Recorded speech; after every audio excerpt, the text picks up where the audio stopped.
서로 투기하지 말지니라. 아멘. 할렐루야. 예, 오늘 여러분들의 모습을 찬찬히 주의 깊게 살펴봤어요. 그런데 왠지 너무 형식적이다 라는 생각이 조금 들더라고요. 모두가 그런 건 아니었지만 저 역시도 손을 들고 찬양을 하고 있지만 정말 깊이 있게 찬양하는 것 같지 않은 저를 발견했고요. 또 찬양 새로운 친구가 왔을 때에도 정말 온 힘을 다해서 정말 축복해요. 대박 사랑해요. 막 이게 좀 이렇게 전해줘야 되는데 그냥 조금 막 어색해서 저를 찬양할 때도 몇 분은 저를 못 봐요. 우리 그렇게 어색한 사이인가요? 서로 이렇게 얼굴도 보고 좀 모든 것들이 조금 더 우리가 좀 여유 있게 또 깊이 있게 우리가 하나님을 예배하고 찬양하는 시간이 됐으면 좋겠습니다. 저도 어느 순간이 되면 그걸 잊어버리게 되더라고요. 좀 하나님을 찬양하는 것에 대해서도 말씀을 듣는 것에 대해서도 그냥 흘러가는 듯이 그렇게 지나갈 때가 있는데 특히 이렇게 더울 때는 더 그럴 수 있거든요. 그래서 우리의 마음을 다시 한번 다잡고 하나님 앞에 전심으로 예배하고 하나님 앞에 온 마음으로 나아가는 우리 예수 나온 정력교회 모두가 되시기를 주님의 이름으로 축원합니다. 할렐루야. 예, 지난주에는 육체의 소욕, 죄를 이길 수 있는 방법을 성령과 동행하는 것이라고 말씀드렸습니다. 그래서 성령과 동행하는 역사를 간주로 저희의 카톡으로 보내주시면 제가 2만원의 기프티콘을 보내겠다라고 약속을 했는데 청년들의 배려로 굳히게 되었습니다. 사랑하는 여러분, 저 2만원 없어도 삽니다. 여러분의 간증이 좀 있었으면 좋겠어요. 할렐루야. 있었죠? 있었는데 배려하신 거죠? 좀 그렇게 착각할래요. 할렐루야. 간증이 있었는데 안 보는 걸로 믿겠습니다. 여러분, 정말 한 주의 삶 속에 그런 간증이 넘쳐나요. 성령과 동행하는 시간도 있어야 됩니다. 혹시 여러분들 중에 그렇게 살지 못한 분들이 있다면 한 주간, 이번 한 주간만이라도 거룩한 인생, 그리고 죄 없이, 욕심 없이, 미움 없이 말씀과 기도와 찬양으로 무장된 하루 보내시기를 주님의 이름으로 축원합니다. 예, 오늘은 성령과 동행할 때 일어난 역사에 대해서 나누려고 해요. 성령과 동행하면 고급스러운 변화가 우리 안에 일어납니다. 먼저는 생각이 변화되게 되고요, 말이 변화되게 되고요, 우리의 행위나 어떠한 것들이 달라지게 되어 있어요. 성령과 동행하는 그것으로 말미암아 우리의 삶에 많은 변화가 있는데 어떠한 변화가 일어나는가? 저번주에 나눴던 첫 번째가 뭐였죠? 하나? 지난주에 나눴던 것? 우리가 죄를 이길 수 있게 된다라고 말씀드렸어요. 우리가 성령과 동행하면서 살면 우리가 죄를 뛰어넘을 수 있는, 죄를 이겨낼 수 있는 용기와 힘을 가지고 살아갈 수 있다. 어떻게? 주님께서 이미 죄에 대한 대가를 지불하셨기 때문에. 할렐루야. 허물과 죄에 대한 모든 대가를 주님께서 치르셨기 때문에 이제는 그 본성에 대한 것으로부터, 본성으로 말미암아 사는 삶으로부터 우리가 자유로워질 수 있다라고 얘기 드렸어요. 또 죄 없는 인생 자체, 그것이 우리의 성령과 동행할 수 있는 가장 첫 거룩함을 이루는 시작입니다. 여러분 정말 거룩하게 한번 살아보세요. 제가 계속 얘기하잖아요. 그럼 이게 거룩합니다 라고 생각할 만큼 말씀, 기도, 찬양, 웬만하면 말을 줄이고, 그거는 말에서 죄가 돼요. 보통 그죠? 말에서 선한 것을 만들기도 하지만 말에서 악을 만들기도 해요. 여러분 말실수가 특별히 많으신 분들 있죠? 여러분들 스스로가 얘기해놓고도 아차 싶은 분들 있죠? 말을 줄이세요. 여러분들이 말을 많이 하면서 고급지게 바꿀 생각하지 마시고요, 말을 줄이세요. 그게 최고의 효과예요. 그렇게 말을 통해서 우리가 죄를 지을 수 있기 때문에 그런 말의 것들, 그런 것들을 우리가 거룩함으로 살아가면 순화가 돼요. 순환이 돼요. 내가 하고자 하는 말이 아니라 정말 성령께서 우리 가운데 주시는 마음을 가지고 말할 수 있게 되는 것입니다. 그런 말미암아 우리가 죄를 뛰어넘을 수 있게 되는 것이죠. 육체의 소욕을 따라 살지 않고 우리가 성령을 따라 죄를 이겨내고 더 이상 죄와 타협하지 않는 저와 여러분의 삶이 되시기를 주님의 이름으로 축원합니다. 할렐루야. 우리 제발 그랬으면 좋겠어요. 여러분 죄 이기고 계신가요? 네? 죄 이기고 계세요? 그냥 어쩔 수 없는 것으로 지금 아직도 그냥 포기하신 분들 있지 않으세요? 할렐루야. 이깁시다. 안 되는 걸로 포기하지 맙시다. 할렐루야. 안 되는 걸로 포기하면 정말 안 돼요. 뭐가 되겠어요? 우리 젊은 나이에 목사님, 젊은 나이에 어떻게 죄를 우리가 완전히 없이 할 수 있겠습니까? 그런 생각 생각으로 벌써 이렇게 마음을 닫아놔요. 죄에 대해서. 그러지 마세요. 한번 해보세요. 도전해보세요. 아셨죠? 아셨죠? 그냥 이렇게 말씀 듣고 가실 거예요? 행할 거예요? 행하셔야죠. 행함이 없으면 왜 본 거예요? 어차피 죄 질 건데. 어차피 말씀 듣고 다 흘려보내고 다시 죄 질 건데 왜 여기 앉아있어요? 시간을 왜 버려요? 차라리 죄인으로 살려면 제대로 죄인으로 사세요. 열심히 산 것 같은데 결국 지옥 가면 너무 억울하지 않아요? 차라리 정말 죄인 된 삶을 살다가 지옥 가면 그래 나 어쩔 수 없이 이곳에 오지 이러지만 교회도 다녔고 내 나름에 조금 열심히 살려고 했고 죄 조금 있었고 막 이랬는데 결국은 애매한 상태로 살다가 지옥 가면 얼마나 억울해요. 숙제 절반 했는데 선생님한테 맞았어. 얼마나 억울해요. 차라리 완전히 그렇게 되지 않기를 축원합니다. 그러면 안 되지만 이런 정말 우리가 살려면 이왕 주님을 믿기로 결단하고 나아갔다면 좀 제대로 살았으면 좋겠어요. 죄 뛰어넘읍시다. 할렐루야. 네. 이번 주 이것만 한번 해봅시다. 죄 뛰어넘는 거. 누군가 미운 마음이 있으면 그 미운 마음을 성령님께 맡기는 거. 여러분이 마음으로 이겨낼 수 없어요. 누군가 미운 마음이 생겼는데 사랑해야지 쳐다보면 사랑이 돼요? 저 왼수 그거 묵상하다 어떻게 내가 힘들게 할까 어떻게 괴롭게 할까 그거 생각하게 되지. 묵상하면 묵상할수록 그 사람이 미운 생각만 들어요. 그런데 그때 그 마음을 성령님께 드리는 거예요. 하나님 제가 이런 마음이 드는데 이 마음을 주님께 맡겨드리고 그러면서 하나님 앞에 하나씩 맡길 때 내 감정이 변해요. 우리가 죄를 내 삶으로 끌어들이지 않게 돼요. 사랑하는 여러분, 죄를 뛰어넘을 수 있기를 바랍니다. 두 번째로 성령은 우리의 마음을 주관하시며 깨닫게 하시는 분이라고 이야기 드렸습니다. 성령은 내주하시는 분이세요. 내주하다라는 뜻이 뭐라고 그랬죠? 내주하다. 누구예요 방금? 아내. 그 다음에 더 쉬운 말인데 그 하다 말고 안에 살다. 그래요. 내주하심이라는 거는 사전적 의미로는 안에 살다라는 뜻이에요. 그러니까 성령님께서 내 안에 사시는 거예요. 죽어 계시는 게 아니라 잠드셔서 깨워서 이렇게 좀 말씀하시는 게 아니라 함께 계시는 거예요. 함께. 그래서 우리의 삶 속에서 다시 생각하게 하시고 바른 길로 인도하시는 분이 바로 성령님이십니다. 우리 사도행전 21장 4절 말씀을 함께 읽겠습니다. 사도행전 21장 4절 말씀 시작.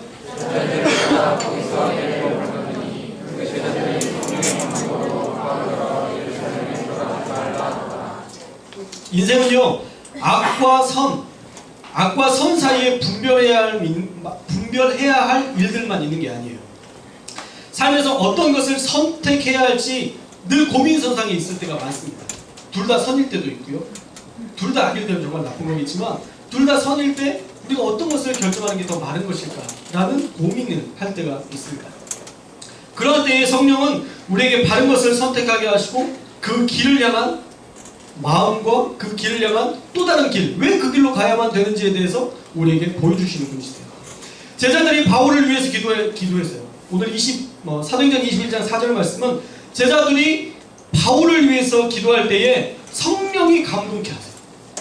그래서 바울이 예루살렘에 들어가지 않도록 바울이 들어가지 않도록 제자들에게 그런 감동을 주셨어요. 바울의 길을 막는 거예요. 예루살렘에 들어가지 않도록 해요. 왜냐하면 그국 가운데 환난과 핍박이 있고 어려움이 있을 것이다 라는 것을 제자들이 기도했을 때 누군가 스파이가 있어서 말해줬을 때가 아니라 성령 앞에 기도했을 때 그것을 알게 하시고 제자들이 바울에게 그것이 위험하다라고 들어가지 말라라고 권면하고 있는 장면이 바로 이 말씀이라는 것입니다. 이처럼 성령은 선택의 순간에 위험한 길을 피할 수 있도록 돕는 분이세요. 그래서 여러분들이 모든 일을 향하여서 기도해야 될 이유는 바로 이겁니다. 우리가 어떠한 것이 좋은지 가봐야 알잖아요. 사실 상명대가 좋아요? 백석대가 좋아요?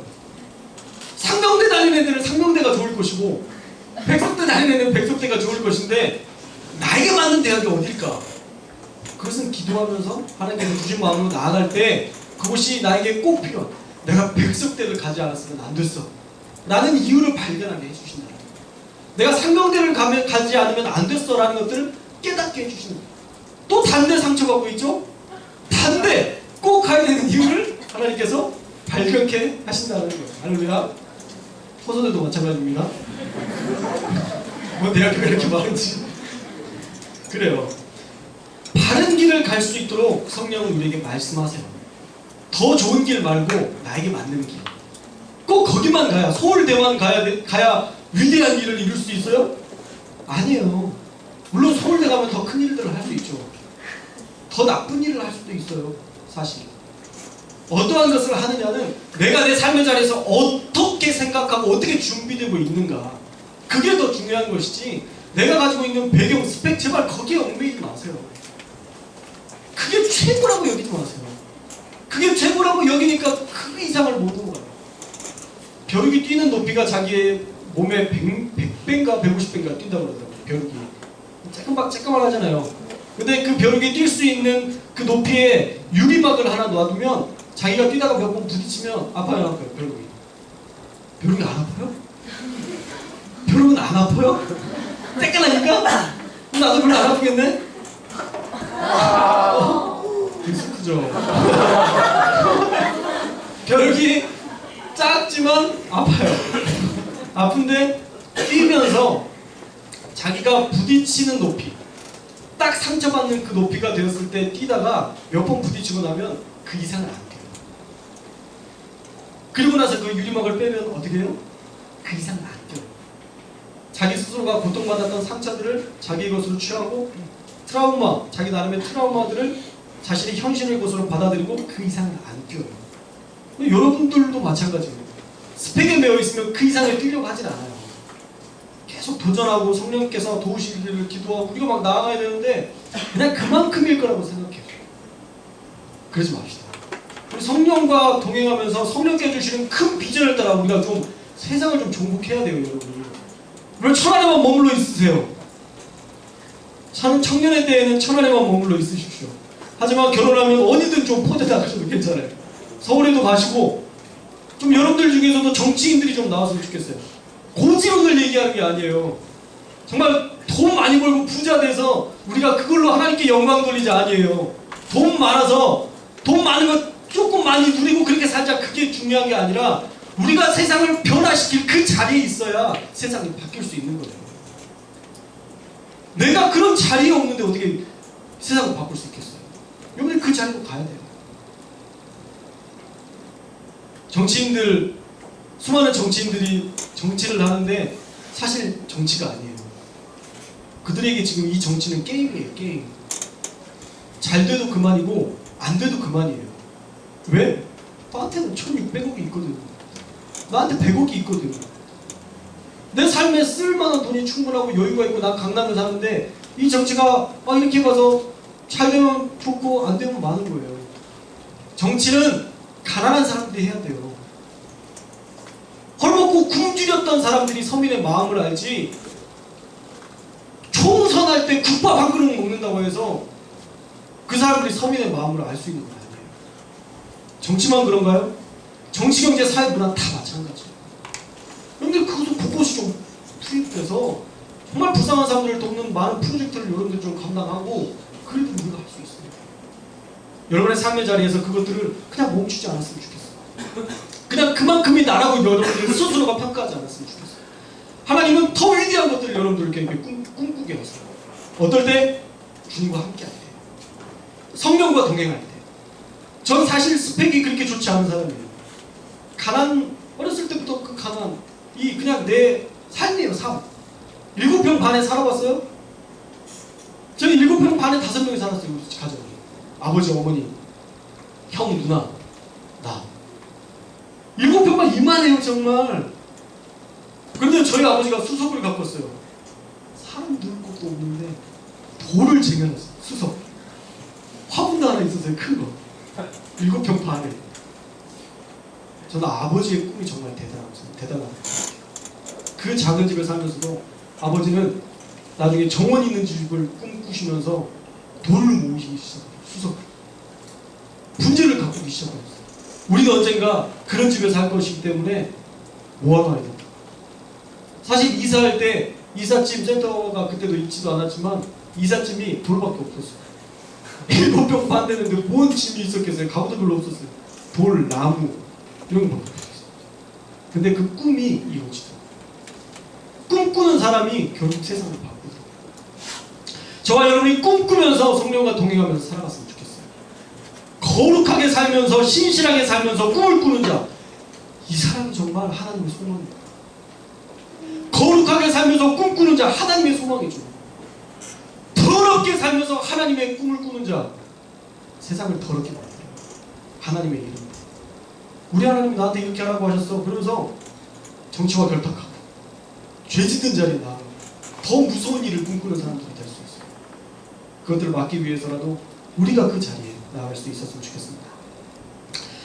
선택의 순간에 하나님께서 가장 좋은 것을 선택할 수 있도록 말씀하신다라고 이야기를 하셨는데, 저 역시도 목사로서 임시 새로운 곳에 새로운 목회지를 갈 때마다 하나님 앞에 기도하고 결정해요. 그런데 사실 어떤 데가 가장 좋은지 잘 모르겠어요. 여러분 직장 이직할 때쯤 된 청년들도 아마 있을지 모르겠어요.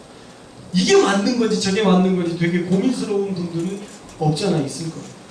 그런데 성령께 그것들을 맡겨드리고 기도하면서 하나님과 동행하면서 하나님의 뜻을 계속적으로 구하면 하나님께서 깨닫게 하세요. 저도 목사 안수를 받자마자 한 교회에서 연락이 왔어요. 저랑 친하게 지냈던 목사님, 한참 선배님이시죠. 제가 그때 한 10살 정도 차이 나는 정말 한참 차이가 많이 나는 목사님이셨는데, 그 목사님이 목사 이제 목사 안수 받았다며? 예 목사님, 축하해.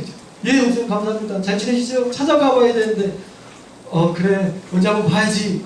그런데 갑자기 하시는 말씀이, 이제 목회지 떠나야 되는 거 아닌가? 목사 아닙니다. 목사 안수 이제 받았는데 떠나기는 좀 그렇습니다. 무슨 아시지 않습니까? 그래? 알았어. 근데 좋은 자리 있으니까 혹시 떠날 마음이 있으면 얘기해줘. 예 알겠습니다. 그리고 끊었는데 안 떠나야죠. 어떻게 떠나요? 목사 안수 받았는데 바로 떠나. 되게 그렇잖아요. 윤리적으로 또 막 우리 목사님 그러면서 막 좋아하시는데 이제 갈게요 이렇게 가는 게 좀 윤리적으로 맞지 않아서 안 갈 생각을 했었죠. 근데 또 전화가 왔어요. 목사님. 한 목사 잘 지내나? 예 목사님 얼마 전에 얘기하셨잖아요. 잘 되고 있습니다. 예. 아니 좋은 자리가 나는데 어떻게 생각해봤나? 아니 목사님 저 안 갈 건데요. 왜 안 가? 좋은 자리인데 좋은 곳에 있고 지금보다 훨씬 페이도 많을 거고 훨씬 좋을 거야. 그래서 그랬어요. 목사님 저의 그릇에 맞지 않은 곳인 것 같아요. 내가 지금 있는 곳은 한 200명 정도 되는 그런 교회였었는데 거기는 한 800명 정도 보이는 교회였어요. 그러니까 제 그릇이 아닌 것 같아요. 내가 맞지 않을 것 같고 또 재정도 많이 주고 막 그러다 보니까 더 못 가겠더라고요. 제가 약간 삐딱한 경향이 있어요. 더 좋다고 막 그러고 그러면 마이웨이 내가 가는 길이 맞다 막 이런 약간 그런 게 좀 있어서 좀 아닌 것 같아요. 막 그러면서 거절을 했는데 목사님께서 한 번만 기도해보라고. 한 번만 기도해보라고. 기도도 안 했거든요. 사실 윤리적으로 아니라고 생각했으니까 기도도 안 했는데 한 번만 기도해보라고 해서 기도하고 응답은 안 받고 응답 받았습니다 이러면서 그냥 거절하려고 그냥 기도나 해야 되겠다. 이거 윤리적으로 아니니까. 그리고 이제 하나님 앞에 기도를 하기 시작했어요. 새벽에 기도를 하기 시작하는데 내 마음이 이상해지고 있죠. 점점 내 마음이 뜨거워지면서 한 번도 보지 않았던 그 청년들, 한 번도 경험해보지 않았고 얼굴조차 보지도 않았고 악수조차 해본 적 없는, 하물며 사진조차 본 적도 없는 그 청년들이 사랑스러워지기 시작해요. 마음속에서. 여러분 안 본 사람 사랑해본 적 있어요? 한 번도 안 봤는데 사랑하는 사람 있어요? 그런 마음, 이상한 마음이 들기 시작했어요. 기도하면서 눈물이 나기 시작했고요. 그 청년들을 생각하며 기도할 때마다 마음에 벅찬 감동이, 기대가 일어나기 시작했어요. 결국은 그 교회를 갈 수밖에 없다라는 하나님의 분명한 사인이 저에게 왔었고, 윤리적으로도 맞지 않았고 목회적으로 지금 시기가 너무 맞지 않았지만 이야기를 드리고 오게 됐어요. 그 다음에 그 교회에서 사역했을 때 정말 행복하게 즐겁게 폭발적인 성령의 역사들과 더불어서 사역할 수 있었어요. 하나님의 역사로 봅니다. 사실 쉽지 않아요. 뭔가를 결정할 때에 그것이 어떠한 것인지 우리가 분명하게 구분한다는 게 정말 쉽지 않은데, 하나님 앞에 계속 기도하고 하나님의 뜻을 묻고 구하면 하나님께서 어느 순간에 분명하게 하세요. 이게 낫고 이게 낫고가 아니라 너한테 가장 맞는 거, 네가 앞으로 성장할 수 있고 네가 앞으로 나아갈 길에 도움이 되는 것이 어떠한 것인지에 대해서 하나님이 너무 분명하게 말씀해 주실 때가 있어요. 그럼 그때 그렇게 가면 돼요. 근데 이렇게 되려면 정말 많이 기도하셔야 돼요. 하나님 어떻게 할까요? 그리고 하루 종일 생각도 안 하다가 주일에 한 번, 일주일에 한 번 딱 와서 하나님 어떻게 해야 되죠? 저번에 물어봤었는데 왜 대답 안 해주세요? 그냥 한 일주일에 아무 생각도 없이 살다가 맞다! 그때 물어본 거 어떻게 됐어요? 우리 기도가 이럴 때가 너무 많아요.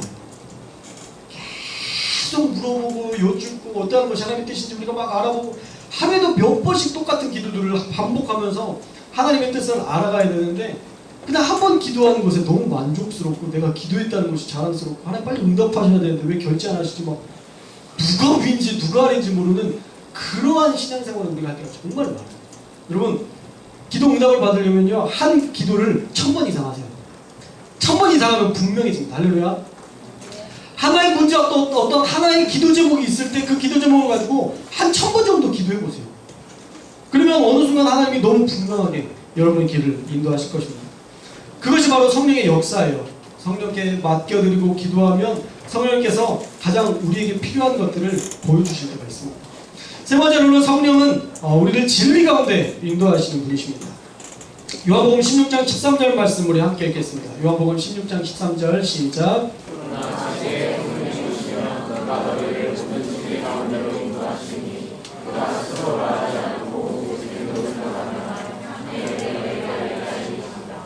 성령께서 우리 가운데 오시면 우리를 진리 가운데 인도하신다라고 말씀합니다. 여러분 진리 가운데 우리가 나아가려면 성령과 동행해야 됩니다. 성령께서 우리 가운데 함께 하셔야만 우리가 그 말씀을 이해할 수 있어요. 여러분들이 하나님의 말씀을 많이 읽는 게 중요한 게 아니라 하나님께서 이 말씀을 깨닫게 하시기를 위해서 기도하는 것이 더 중요한 거예요. 무슨 말씀인지 이해가 되시나요? 내가 말씀을 읽다 보면 깨달아지는 것 중에 하나를 내 것으로 취하는 것이 아니라 하나님 내가 깨달아지기를 원합니다. 말씀이 내 것이 되기를 원합니다. 말씀해 주십시오 라고 했을 때 주시는 그 감동의 말씀이 여러분들을 깨닫게 하고 변화시키는 그 말씀이 여러분에게 있어야 된다는 거예요. 그래서 먼저가 무엇이냐면 우리가 성령과 함께 있어야 돼요. 우리가 성령과 동행해야 돼요. 주님과 함께 살고 주님의 생각대로 살고 주님과 함께 우리가 거해야만 우리가 그 진리를 진리로 여길 수 있다는 거예요. 사단은 속이는 자이기 때문에 늘 우리 가운데 진리 가운데 나아가지 못하는 것 같아요. 사탄은요 여러분들이 계속 넘어지기를 원해요. 무너지기를 원해요. 예배 시간에 딴 생각을 할 수 있도록 만들어요. 쓸데없는 생각을 던져줘요. 야 너 가스 내가 가스를 켜고 온 거 아닌가? 그게 불안해지기 시작하게 만들어요. 문 잠고 왔나? 그게 불안해지게 만들어요. 의미 없이. 문 잠고 왔는데 분명히 괜히 그런 것 하나 던져요. 목사님 요즘 머리 스타일이 좀 이상하신 것 같아. 괜히 그거에 꽂혀가지고 말씀이 막 흔들리고 막 이렇게 만들어요. 사단은 어떻게든 여러분들이 넘어지게 만들어요. 왜냐하면 여러분들이 진리 가운데 가면 그 진리로 말미암아 사단은 그 사단의 모든 세력들이 무너지게 되어 있기 때문이에요.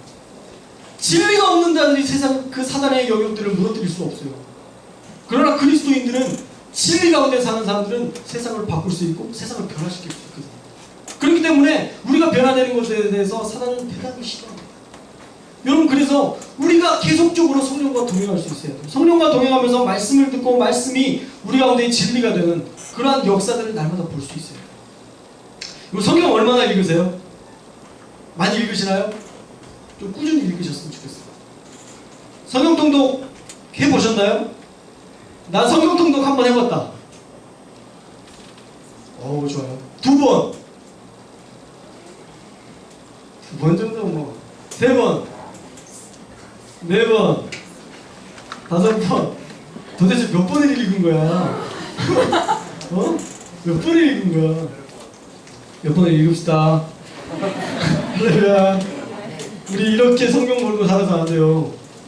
성경을 이렇게 진리를 내 안에 두지 않고 어떻게 우리가 진리 가운데 살아가고 있다고 말할 수 있어요. 그죠? 하나님의 뜻을 어떻게 알 수 있다고 우리가 말할 수 있겠어요? 안 되죠. 성경 일독을 하는 게 사실 쉽진 않아요. 근데 성경을 읽다 보면 여러분의 인생을 읽어내는 하나님의 말씀을 경험하게 돼요. 꾸준히 한번 성경을 읽어보세요. 딱 여러분의 삶을 읽어내요. 왜 죄를 짓냐? 그런 것들. 왜 돈을 사랑하냐? 왜 너에게 이렇게 음행한 모습들이 있냐? 여러분의 인생 딱 그날, 여러분이 딱 그날만큼 살았다는 것을 정확히 집어내시는 하나님의 음성을 들을 수가 있어요. 말씀해 주세요. 나에게 깨닫게 해주세요. 그러지 말고 성경을 읽으세요. 다 적어져 있잖아요. 여러분들이 오직 안 읽을 것 같으면 아예 책으로 만드셨겠어요, 하나님이. 아예 책으로 만들어서 여러분들이 읽게끔 하신 이 놀라운 역사를 위해서 수많은 사람들을 감동시키셨고, 수많은 사람들이 이 필기를 할 수 있도록 만드셨고, 사실 우리는 거저먹는 거예요. 성경도 없는 시대, 중세 시대에는 읽지도 못하는 시대였어요. 성경은 있었지만. 근데 우리는 넘쳐나는 시대잖아요. 이렇게 귀한 말씀들을 얼마든지 읽고 얼마든지 볼 수 있음에도 읽지 않는 것은, 그것은 우리 안에서 성령과 교제하는, 성령의 그 말씀을 듣는 그런 시간들이 점점 줄어든다는 의미인 거예요. 말씀을 많이 읽을 수 있기를 바랍니다. 할렐루야. 그래서 그 말씀을 우리가 읽으면서 우리에게 주시는 것들을 우리가 날마다 순종할 수 있어요. 여러분 정말 순종을 하셔야 돼요. 제가 제 말을 들으라는 게 아니에요, 여러분. 여러분들이 제 말을 잘 들었으면 좋겠다라는 건 제 바람도 아니에요. 제 말 잘 들어서 뭐예요? 의미 없어요. 저는 하나님의 말씀에 대해서 여러분들이 순종할 수 있었으면 좋겠어요. 한 주에 한 번만이라도. 하나님께서 주시는 어떤 은혜들이나 말씀들이 여러분의 삶을 좀 바꿀 수 있었으면 좋겠어요. 지금 나에게 일어나는 일들에 대한 하나님의 메시지를 좀 발견할 수 있었으면 좋겠어요. 오늘 3부 예배 끝나고 4부 예배를 끝나고 어떤 남자분이 오셨어요. 근데 갑자기 다짜고짜 저를 보고, 또 어떤 남자분들 한 3분 정도 있었는데 저를 보고 하는 말이 헌금함이 어디 있냐요. 아니 헌금함이 어디 있어요? 그러는데 이 말에서 입에서 함께 술 냄새가 나는 거예요. 그러면서 제가 어떻게 생각했어요? 여러분 어떻게 생각이 나세요? 갑자기 다짜고짜 술 취한 사람이 와서, 술 취한 건 아니고 이제 어제 드신 것 같아요. 술 냄새가 많이 이렇게 희석되어 있더라고요.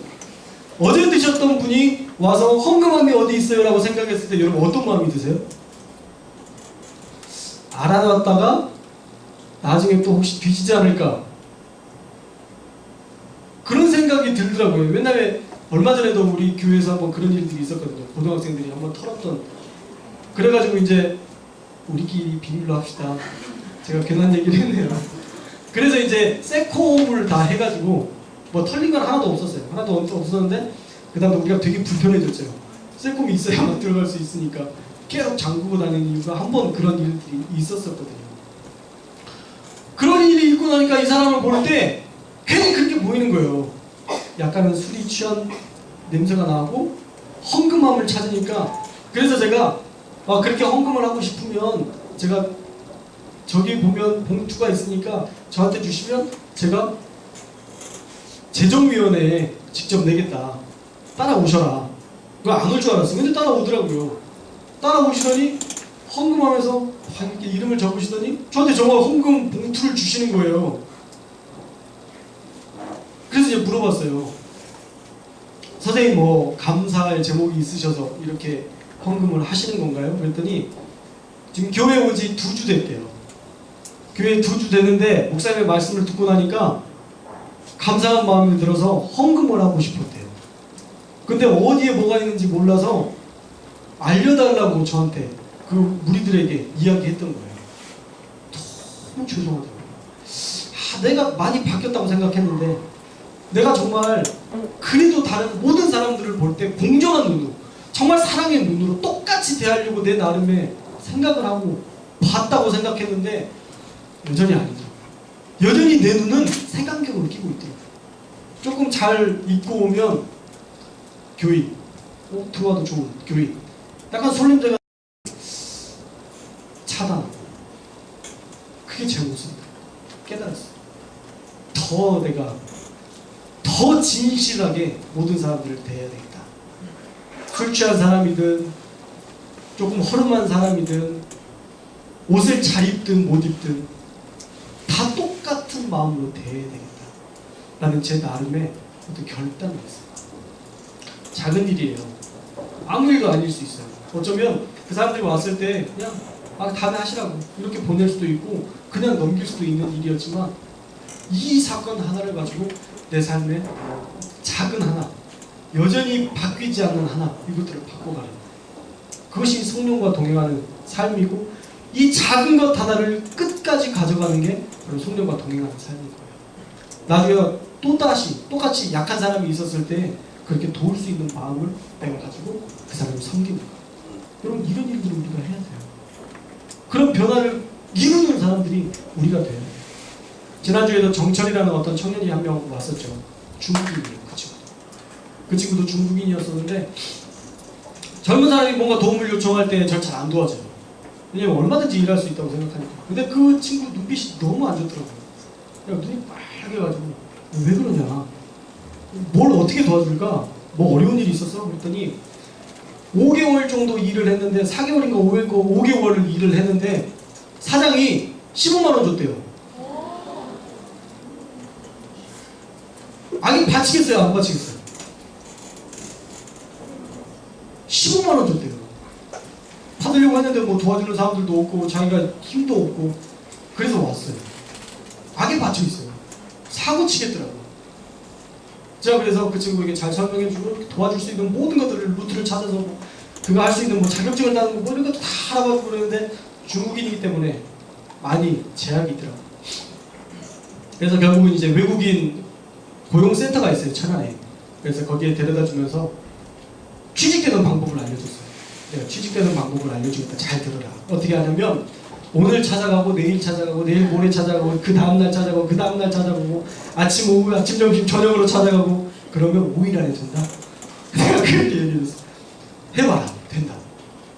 그리고 이제 저희가 가진 돈 2만 원밖에 없어서 2만 원을 줬어요. 그리고 식사해라. 살 곳이 없어요. 살 곳이. 집이 있는 게 아니에요. 노숙하고 그렇게. 젊은 청년. 안타깝잖아요. 한 달 만에 찾아왔어요. 한 달 정도 만에 저를 찾아왔어요. 다시 교회에서. 어디 갔어? 그동안 어디서 지냈어? 어떻게 지낸 거야? 그랬더니 그 친구가 하는 말이, 돈을 많이 벌었대요. 많이는 아니고 전단지를 일하면서 잠을 재워주는 곳이 있어서 거기서 100만 원을 벌었대요. 이제 100만 원을 벌어서 이제 그냥 중국으로 가려고 했는데 어머니가 수술을 하셨다고 그래가지고 수술비가 없다고 해서 그것들을 다 붙여줬대요. 그러니까 또 돈이 하나도 없는 거예요. 그래서 저를 또 찾아왔더라고요. 어떻게 해야 될까 고민하다가, 일단은 한번 일할 수 있는 걸 찾아보자. 그래서 우리 청년 출신의 CU 우리 정대성군에게 전화를 걸었죠. 어떻게 전단지 알바 같은 거 안 쓰냐? 좀 써봐라. 아, 지금 다 구하긴 했는데요. 그래도 한번 쓸게요. 고맙다. 밥을 사 먹이고 그 근처에서 이렇게 일을 할 수 있도록 이렇게 잘 배려해주고, 저는 또 이제 교회에 왔어요. 또 교회를 그 다음날 찾아왔더라고요. 그래서 이제 지난주 우리 예배를 왔었던 거예요. 자, 여기서 우리가 해야 될 몇 가지 일을 찾을 수 있어요. 한 가지는, 그런 중국인들이 돈을 받지 못했을 때 그것들을 법적으로 해결해 줄 수 있는 어떤 사람들이 있었으면 좋겠는데, 그 사람들 우리가 됐으면 좋겠어요. 여러분들 중에 법을 공부하는 사람들이 있다면 좀 그런 약한 사람들을 도와줘야 돼요. 세상에 부패되는 이유가 뭔지 아세요? 약한 자들에 대한 배려가 없기 때문에. 약한 자들을 배려하는 공동체는요, 늘 선한 길로 나아가요. 그러나 부한 자들을 배려하는 공동체는 늘 불평과 타락으로 나아갑니다. 여러분, 그래서 좀 세상을 좀 우리가 바꿀 수 있었으면 좋겠어요. 우리 주변으로부터 우리가 계속, 여러분들이 3명만 섬기면 600명이 바뀌어요. 300명이군요. 우리가 1명씩 3명씩만 책임지고 한 달에 그들을 사랑하고 품고 그러면 세상에 300명이 행복해질 수 있는 거예요. 제가 정철을 섬겼던 것처럼, 그 친구를 섬겼던 것처럼, 또 그 찾아오는 사람들을 정말 사랑으로 대하면서 한 명 한 명 영혼들을 우리가 사랑으로 대하면 그 사람들을 하나씩 바꾸는 거예요. 어떻게 전체를 바꿔요? 우리가 핵폭탄이에요? 한번 뻥 뜨뜨리면 다 어떻게 확 바뀌어요? 안 돼요. 우리는 어쩔 수 없이 하나씩 바꾸는 사람이에요. 조금씩. 저 그걸 꿈꿔요. 우리 청년부가 할 수 있다고 생각해요. 얼마 전에 어떤 우리 후배 목사님 한 분이 그런 프로젝트를 하나 결심해서 한 학교에 공문을 보냈더라고요. 얼마 전에 초등학교 유학생들이 생리대가 없어가지고 그 깔창으로 생리대를 쓰고 그렇게 한다는 얘기를 뉴스에 나왔어요. 그 얘기를 듣고 너무 나도 가슴이 아팠었는데 그 친구가 한 초등학교와 연계를 해서 우리가 그렇게 어려운 학생들에게 지속적으로 그 물품을 지원해 주겠다라고 공문을 보내서 거기서 좋은 결과가 나와서 그들을 도울 수 있는 기회를 열었더라고요. 그래서 그 목사님께 너무 좋은 일을 하신다. 존경합니다. 우리도 그 길을 따르겠습니다. 라고 얘기했어요. 자랑초등학교 우리가 할 수 있었으면 좋겠어요. 우리 청년부가 조금씩만 자기 것들을 나누고 모으고 그렇게 하면 그 아이들에게 최소한 가장 기본적인 물품을 지원할 수는 있을 것 같아요. 가장 인간이 해야 될 가장 최초의 것들은 우리가 해낼 수 있을 것 같아요. 은혜 받았을 때 해야 될 것 같아서 이상원 전도사님에게 얼마를 할지 혹시 이야기를 먼저 해주세요. 그러면 얼마 정도 모일지가 좀 분명해야 우리도 공문을 보내고 그 다음에 일들을 진행할 수 있으니까 그냥 우리 것만 잘 살고 우리 기도해서 응답받아서 나 서울대 갔나 나 좋은 데 취직했다 이게 기도응답이 되지 않았으면 좋겠어. 그건 1차원적인 거예요. 너무 수준 낮은 차원이에요. 돈 많이 벌어서 좋다 아주 1차원적이에요. 밥 먹어서 배부르다 그거랑 똑같은 거예요. 그건 우리 인생을 바꾸지 않아요. 그러나 우리가 이 작은 일들을 해나가고 변화시킬 때 이것은 1차원, 2차원, 3차원, 4차원 더 넓은 차원의 변화를 이끌어낼 수 있어요. 우리가 어떤 섬기는 그 아이들 한 명이 그 고마운 마음을 가지고 세상을 바꿀 수 있는 어떤 한 사람이 될 수도 있는 거예요. 우리가 이러한 일들에 좀 동참하고 함께 할 수 있었으면 좋겠어요. 성령께서 우리 가운데 말씀하시고 진리로 우리를 다스리시는 그 은혜가 우리 가운데 끼쳐졌을 때에 우리가 그 진리를 따라 사는 삶을 살아내야만 우리의 삶의 변화가 있을 것입니다. 할렐루야. 마태복음 25장 41절에서 46절 말씀만 우리 한 번 더 읽겠습니다. 마태복음 25장 41절에서 46절 말씀 되게 긴데요. 우리 함께 읽겠습니다. 시작.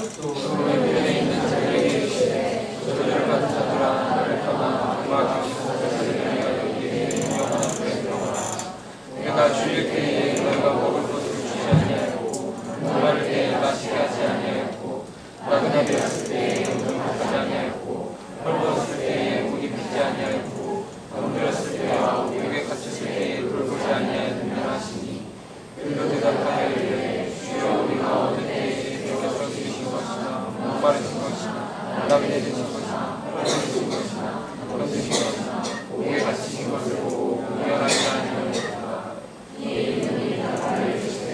내가 진실로 너희에게 이르노니 이 지극히 작은 자 하나에게 하지 아니한 것이 돈에게 하지 아니한 것이라 하시니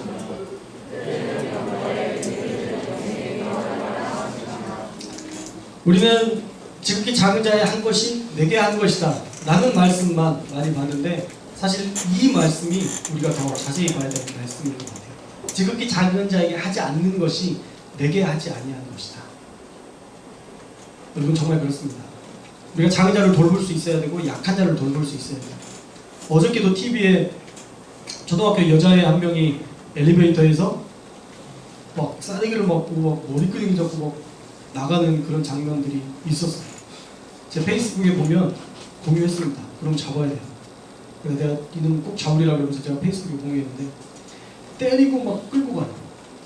그래가지고 이 아이도 아마 소리치며 그렇게 했겠죠. 근데 어떤 아줌마가 그 소리를 듣고 그 아이가 있는 곳으로 뛰어 올라가요. 그래서 그 남자가 엘리베이터를 타고 그냥 가요. 되게 작은 일이죠. 어쩌면 무서우니까 집에 있을 수도 있는 일이에요. 그런데 그 아주머니의 용감한 행동 하나가 생명을 살려요. 우리가 좀 그런 일들을 해요. 그냥 지나가듯 스쳐다녀 지나가듯 하지 말고 불쌍한 사람들이 애매한 사람들 위험한 사람들이 있으면 주변 사람하고 힘을 합치세요. 저는 계속 그런 것들을 꿈꾸고 살아요. 내 안에 혹시라도 이렇게 나쁜 애들이 나타나거나 또 그 사람들이 어떤 나쁜 일들을 하면 이 사람을 도울 수 있는 몇 명을 모으면 돼요. 아무리 이 사람이 싸움을 잘해도 5명을 이기겠어요?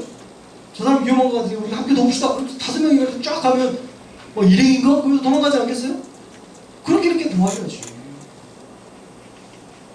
너무 많은 약자들이 죽어가는 이 시대에 너무 많은 약한 것들에 대해서 배려하지 않는 이 시대에 우리가 이 약자들을 배려하는 그런 사람들이 됐으면 좋겠어요.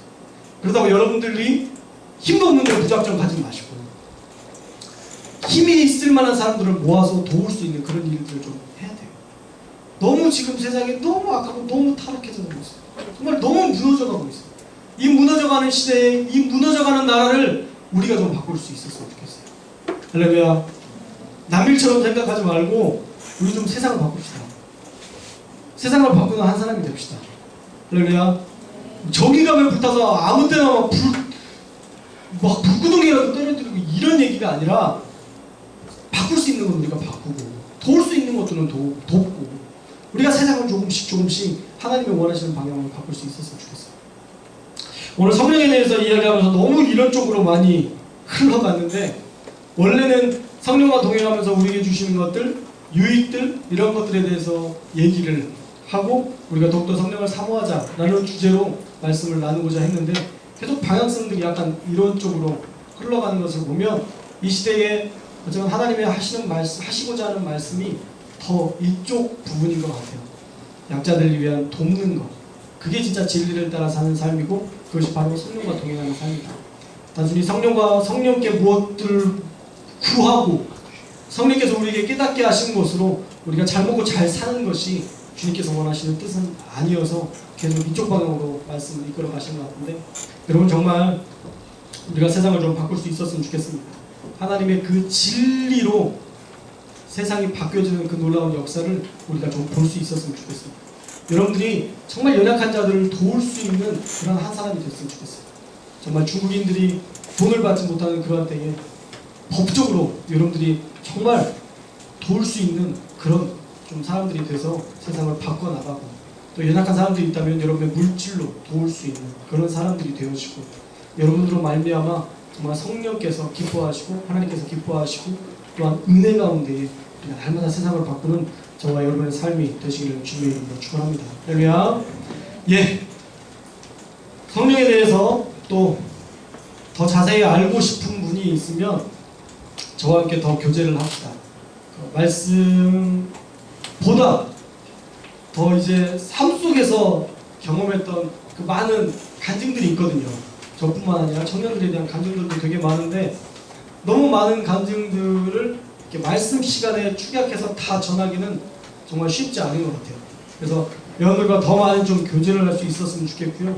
정말 성령에 대해서 알고 싶고 또 궁금한 점들이 있고 그러면 뭐 카톡으로 저한테 연락하셔도 되고 만나셔도 되고 상관없습니다. 이번 주 목요일에 시간을 비워둘 테니까요.